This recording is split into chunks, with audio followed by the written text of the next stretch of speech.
In this video, we're going to be taking a look at the newly released Elder Scrolls Oblivion Remastered running on the Steam Deck, just to kind of give you an idea if it would be worth picking up specifically for the deck or not.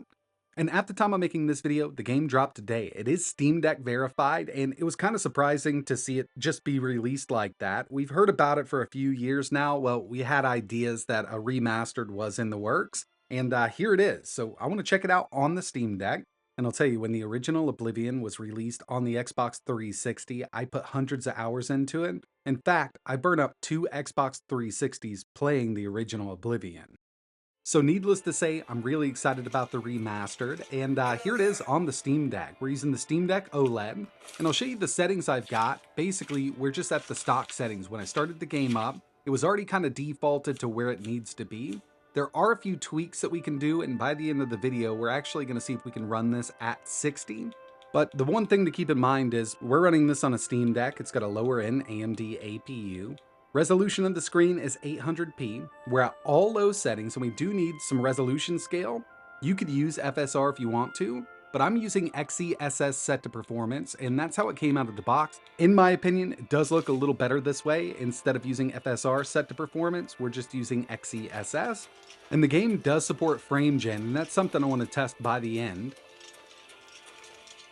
But for the most part, the game does run at a pretty steady 30 FPS. Every once in a while, you'll see a dip under. And once you start the game up, if you've ever played it before, you know that you start out in a prison, you go through a sewer system. Unlocking the frame rate from 30 up to 60 gets us real close to 60 FPS. It felt really good down there, but I knew as soon as we got outside and there was more draw distance, we weren't going to be able to hit that 60 FPS mark. But even at 800p low settings, it does look better than the original on console. And when I first started this game up back in the day, it was Xbox 360. But now running it on a handheld like this is pretty impressive. I mean, it's definitely not at 60 FPS, and we're probably not going to be able to get to 60 even with some updates down the road on the Steam Deck. But there's other handhelds out there that could run this at 60. If you want to see some of those tested, let me know in the comments below. I think the ROG Ally X could get us real close to 60 FPS at around 900p. But the next thing I wanted to test here was that built-in FSR frame generation. I just wanted to see how the Steam Deck would handle it here.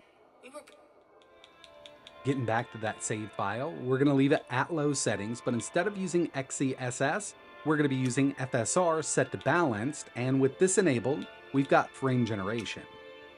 So we'll see how this works. Oh, and that input latency, or some people call it input lag, is really bad with this enabled. So what I'm going to do is head into our performance settings, and we're going to take the GPU up to 1600 megahertz. Oh, it definitely helps out, but you can see those generated frames right there with the sword. Helped out with that input latency, but not quite perfect. I can still feel it, and we're not quite at 60. I don't think we're ever going to hit 60 on the Steam Deck. So in the end, I mean, if you do want to play this on the deck, I'd say that low settings, 30 FPS with some scaling. You can try FSR if you want to. I'm using XeSS, and it's not a horrible experience if you enjoy Oblivion. So I'd love to know from you in the comments below, are you going to pick this up specifically for the Steam Deck, or are you going to buy it and you've also got a laptop or a desktop that you can run it at higher settings when you're not on the go? Let me know in the comments below, and I will have a video coming up real soon testing this on the ROG Ally X. But that's it for this one. Like always, thanks for watching.